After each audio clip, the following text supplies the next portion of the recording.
கொஞ்சம் ஒழுங்கீனங்களை பார்க்குறேன். விசுவாசிகள்னு சொல்கிறாங்க, ஆனால் பார்த்தா தெரிய மாட்டேங்குது. ஓ, விசுவாசிகளை பார்த்தாலே உங்களுக்கு தெரிஞ்சிருமா? அப்போது இதை பாருங்கள், இதுங்கெல்லாம் விசுவாசிகளா? நிறைய பேர் வந்து மக்கள் வந்து ஆக்ஷன்ஸை பார்க்குறாங்க, but God sees the intention. இப்போ என்ன சொல்கிறாருன்னா, கேப்ரியல் தாமஸ் வந்து ஆக்ஷன்ஸை பார்க்குறாரு, ஆனால் கடவுள் வந்து இன்டென்ஷனாக தான் பார்க்குறாரு. மற்றவங்க பார்க்கும்போது அந்த பிள்ளை ஒரு ஆவிக்குரிய பிள்ளைன்னு பார்க்க வேணாமா? இங்கேயே இந்த மாதிரி ஒழுங்கினம் பண்ணுறவங்க வெளியில் எப்படி இருப்பாங்க? நல்ல பாயிண்ட் தான். அப்போது அவர் நடத்துகிற கான்சர்ட்லாம் பாருங்கள், அதை பார்த்தா பரிசுத்தமாக தெரியுமா, பயங்கரமாக தெரியுமா, ஒழுக்கமாக தெரியுமா? அவங்களும் வர்ஷிப்புன்னு தானே சொல்லி பண்ணுறாங்க. இதெல்லாம் என்ன புது புது பழக்கங்கள்? ஏன் உலக மக்களை போலவே உங்களை காமிச்சிக்கணும்னா அதை போட்டுக்கிட்டு திருவனத்தில் வந்து உட்கார்றது அது நல்லா இல்லை பார்க்குறதுக்கு. இது வந்து இந்த மாதத்தோட அது கொஞ்சம் செட்டரேட் பண்ணுறதுலாம் பண்ணுங்க. உலக மக்கள் மாதிரியே நான் கான்சர்ட்டில் காட்டலாம், அதுக்கு வர்ஷிப்புனும் பேர் வச்சுக்கலாம், தேவனுடைய பிரசனத்துக்காக வாங்கன்னு மார்க்கெட்டிங் பண்ணலாம், எல்லாமே பண்ணலாம், மக்கள் வரணும், டிக்கெட் விற்கணும்னு எல்லாம் வேணால் பண்ணலாம். ஆனால் சபைக்கு மட்டும் உலகத்தில் இருக்கிறவங்க மாதிரி காமிச்சிக்க கூடாதா? நான் கேட்குறதுல ஏதாவது தப்பு இருக்கா? இங்கே கேப்ரியல் தாமஸ்ராஜ் பிரசங்கம் பண்ணுறாரு, அதே இடத்துல ஜோயல் தாமஸ்ராஜும் பிரசங்கம் பண்ணுறாரு. இப்போ அண்ணன் இவ்வளோ தூரம் இவ்வளோ மூல உபதேசத்தை பயங்கர ஸ்ட்ரிக்டாக பேசிட்டாரு, அதே தம்பி அதுக்கு எதிராக பேசிகிட்டு இருக்காரு. ஆனால் எப்படி எதிராக பேசினாலும் அந்த 100 கோடி சபையில் 2 பேருமே பிரசங்கம் பண்ணலாம்.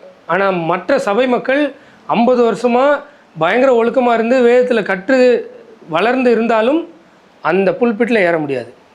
அப்போ இது குடும்ப அரசியலாக இல்லையா? ஏன்னா தம்பியோட உபதேசத்தை பாருங்கள். If my intentions are clear before God, see, I always believe actions are different, intentions are. நிறைய பேர் வந்து மக்கள் வந்து ஆக்ஷன்ஸை பார்க்குறாங்க, but God sees the intention. இப்போ என்ன சொல்கிறாருன்னா, கேப்ரியல் தாமஸ் வந்து ஆக்ஷன்ஸை பார்க்குறாரு, ஆனால் கடவுள் வந்து இன்டென்ஷனாக தான் பார்க்குறாரு அப்படின்னு மீன் பண்ணுறாரு. கிட்டத்தட்ட இந்த மாதிரி ட்ரெஸ் பண்ணுறதெல்லாம் வந்து ஆக்ஷன்ஸ் இதெல்லாம் மேட்ரு இல்லை, இன்டென்ஷன் தான் மேட்ரு அப்படின்னு சொல்கிறாரு. ஏன்னா சொல்கிற அவருமே டைட்டாக தான் ட்ரெஸ் பண்ணியிருக்காரு, சீரியஸாகவே நல்ல டைட்டாக பிதுக்கி தான் ட்ரெஸ் பண்ணி உட்காந்துருக்காரு. ஏன்னா அண்ணன் டைட்ஸ் போடுறதெல்லாம் ரொம்ப தப்பாக பேசுகிறாரு. எப்படி ஆனால் 2 பேரும் எப்படி ஒரே புல்பிட்டில் நின்று பிரசங்கம் பண்ண முடியும்? எப்படி? ஏன்னா ஃபேமிலி, ஓனர் பசங்க. He's not worried about your actions. Actions தான் உலகம் பார்க்கும். The entire court system punishes your actions. They don't punish your intentions. இல்லை, கொலை பண்ணாதான் உங்களை, அதே இது நம்ம இன்டென்ஷனை மட்டும் இந்த சட்டம் வந்து பனிஷ் பண்ணிச்சுன்னா இந்த உலகத்தில் யாருமே இருக்க முடியாது. ஆனால் ஆண்டவர் வந்து உன் ஆக்ஷனை பார்க்கல, he punishes your intentions. So I am very clear. என்னுடைய இன்டென்ஷன்ஸ் கிளியராக இருக்கா, கடவுளுக்கு முன்னாடி என் இன்டென்ஷன்ஸ் பரிசுத்தமாக இருக்கா, தூய்மையாக இருக்கா, then I don't really care what people say. அப்போ அதே மாதிரி அந்த சபை மக்களும் சொல்லலாம்ல, அவர் என்ன சொன்னால் எனக்கு என்ன, என் இன்டென்ஷன் கரெக்டாக இருக்குது, நான் பூ வச்சுட்டு வரேன், சொல்லாமல் சொல்லக்கூடாதா?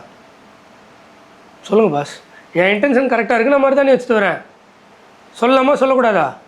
ஏன்னா இவருடைய இன்டென்ஷன் கரெக்டாக இருக்குது, இவர் விதவிதமாக பூ போட்டு ட்ரெஸ் போடலாம், விதவிதமாக தன்னை அலங்கரித்து ஷோ காட்டலாம், விதவிதமாக மேக்கப் போடலாம்.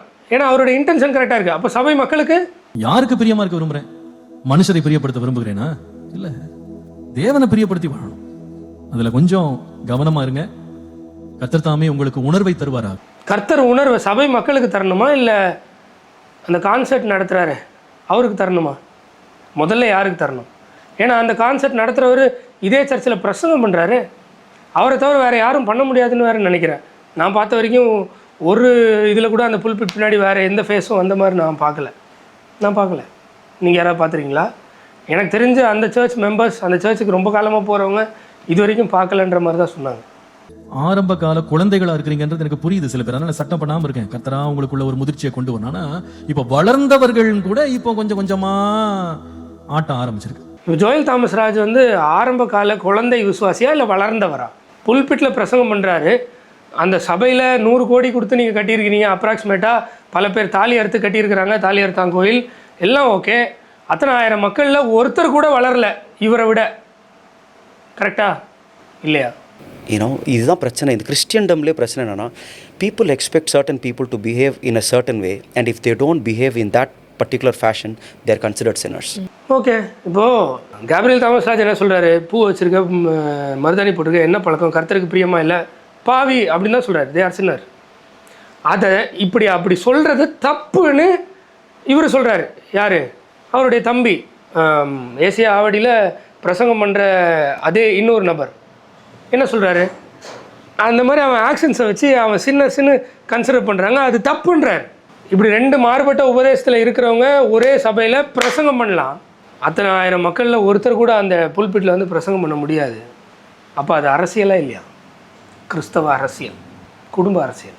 இது வந்து சரியில்லை. இது நீங்கள் கொஞ்சம் மாறணும். உங்கள் வஸ்திரங்கள்லையும் ஒரு ஒழுக்கம் இருக்கணும். வஸ்திரங்களில் ஒழுக்கம் இருக்கணும். இங்கே இருக்கா? I'm a different person and people try to put me under one mold. எனக்கு என்ன தெரியுமா, see what I don't like is I am not there to lift your expectation. நீங்கள் என்ன சொல்கிறது? உங்கள் எக்ஸ்பெக்டேஷனுக்கு நான் ஏன் இருக்கணும் அப்படின்னு கேட்குறாரு. அப்போ கண்டிப்பாக இங்கே இருக்காது.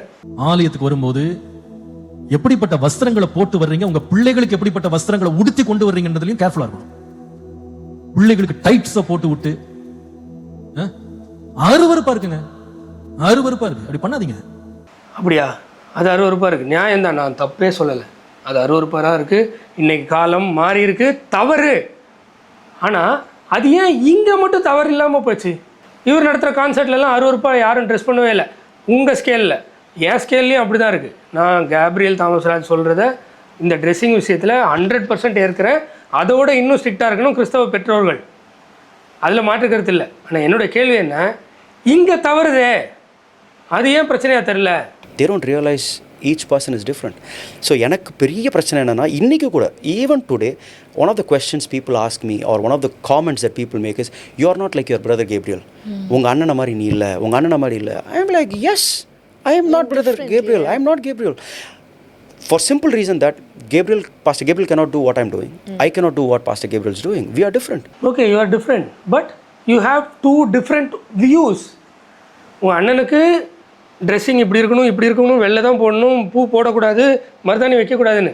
உங்களுக்கு அப்படி இல்லை. ஆனால் நீங்கள் ரெண்டு பேருமே அந்த சர்ச் பாஸ்டராக இருக்கிறீங்க. அவரும் அந்த புல்பிட்டில் பிரசங்கம் பண்ணலாம், நீங்களும் அந்த புல்பிட்டில் பிரசங்கம் பண்ணலாம். வேறு விசுவாசிகள் யாரும் பண்ண முடியாது. அது எப்படி அப்படின்றது தான் கேள்வி. ஏன் இது ரொம்ப பெரிய அநியாயமாக இல்லையா? பைபிள் ஸ்டாண்டர்ட் படி அநியாயம் தான். உங்கள் பிள்ளை கௌரவமான பிள்ளை தானே. மற்றவங்க பார்க்கும்போது அந்த பிள்ளை ஒரு ஆவிக்குரிய பிள்ளைன்னு பார்க்க வேணாமா? இங்கேயே இந்த மாதிரி ஒழுங்கினம் பண்றவங்க வெளியில் எப்படி இருப்போம்? நல்ல பாயிண்ட் தான். அப்போது அவர் நடத்துகிற கான்சர்ட்லாம் பாருங்கள், அதை பார்த்தா பரிசுத்தமாக தெரியுமா, பயங்கரமாக தெரியுமா, ஒழுக்கமாக தெரியுமா? அவங்களும் வர்ஷிப்னு தானே சொல்லி பண்ணுறாங்க. வர்ஷிப் கான்சர்ட்டு, நான் தேவனை தொழுதுறேன், தேவனோட ப்ரெசன்ஸ் தானே பேசுகிறாங்க. அப்போ அங்கேயே அப்படின்னா அப்போ வெளியில் எப்படி இருப்பாங்க அப்படின்னு அங்கே முதல்ல கேட்கணுமா இல்லையா? அப்படி பண்ணாதீங்க, அது நல்லா இல்லை. பார்க்குறீங்க, வசனம் கேட்குறவங்க ஆவிக்குரியவர்கள். நீங்கள் அதுக்கேற்ற மாதிரி உடுத்துங்க. நீங்கள் போகும்போது ட்ரெஸ் எல்லாம் ஒழுங்காக செக் பண்ணி போட்டு வாங்குங்க. நிறைய பேர் வந்து 2 சைஸ் கீழே தள்ளி வாங்கி போட்டு உள்ளே ஏற்ற முடியாத அளவு போட்டு வச்சுருக்கீங்க. இவர் கூட அப்படி தான் போட்டிருக்காரு. ட்ரெஸ் எல்லாம் 2 சைஸ் கம்மியாக தான் வாங்கி போட்டிருக்காரு. அது ஏன் ரீசன்லாம் தெரில, இன்டென்ஷன்லாம் எனக்கு மேட்டர் இல்லை. இவர் டீச்சிங் என்ன, இங்கே என்ன நடக்குது, இதான் matter. I am a different person and people try to put me under one mold. எனக்கு என்ன தெரியுமா, see what I don't like is I am not there to lift your expectation. இதுதான் பிரச்சனை. இந்த கிறிஸ்டியன்டம்லேயே பிரச்சனை என்னென்னா, people expect certain people to behave in a certain way and if they don't behave in that particular fashion they are considered sinners. நான் திரும்ப இதை சொல்லிகிட்டே இருக்கேன்னா புரிஞ்சுக்கணும். அரசியல் குடும்ப அரசியல் பேர் தான் சபையெல்லாம், உள்ள ஃபுல்லாக அரசியல் தான். பண்ணாதீங்க. சின்ன பிள்ளைகளுக்கு வஸ்திரம் போடும்போது கூட ஒழுங்கா வஸ்திரம் போடுங்க. தன்னுடைய சரீரத்தை வெளியே காட்டுற மாதிரி வஸ்திரம் போடக்கூடாது. நான் பார்க்குறேன் சில சண்டே ஸ்கூல் பிள்ளைங்க, டீன்ஸ் பிள்ளைங்க நடந்து போகிறத நான் பார்க்குறேன். அது எனக்கு பார்க்குறதுக்கு பிரியமா இல்லை. அது என்ன ஆவிக்குரிய பிள்ளைங்களா இவங்க? வசனம் படிக்கிற பிள்ளைங்களா, வேதத்தை தேடுற பிள்ளைங்களா? இது என்ன இதுன்னே எனக்கு புரிய மாட்டேங்குது. அது கொஞ்சம் மாறுது இது. அதெல்லாம் நமக்கு வேண்டாங்க. இந்த உலகம் நமக்கு வேண்டாம். இந்த மாதிரிலாம் நம்ம வேஷம் போட்டு எங்கே போகிறோம், யாரை பிரியப்படுத்த போகிறோம்? சரி, எண்ட் ஆஃப் த டே நானும் அதை தான் சொல்கிறேன். இந்த உலகம் நமக்கு வேண்டாம். ரொம்ப மோசமான இது. நம்ம ட்ரெஸ்ஸிங் எல்லாமே மேட்டர்ஸ். நான் எப்படி இருக்கிறேன், யார்கிட்ட எப்படி நடந்துக்கிறேன் எல்லாமே மேட்டர்ஸ். 100% it is true. அதில் மாற்றுக்கிறதே இல்லை. நான் எவ்வளோ முடியுமோ அவ்வளோ உலகத்தை விட்டு வெளியில் நிற்கணும், ஒதுங்கி நிற்கணும், ஒழுக்கமாக இருக்கணும், எல்லாம் ஓகே, நான் ஒத்துக்கிறேன். ஆனால் இந்த வீடியோ ஒழுக்கமாக இருக்கணுமா இல்லையான்றதை பற்றி இல்லை. ஒரு அரசியல் உள்ளே இருக்குது. அண்ணன் இப்படி இருக்கார், தம்பி இப்படி இருக்கார். ஆனால் 2 பேருமே ஒரே புல்பிட்லேருந்து பிரசங்கம் பண்ணுறாங்க.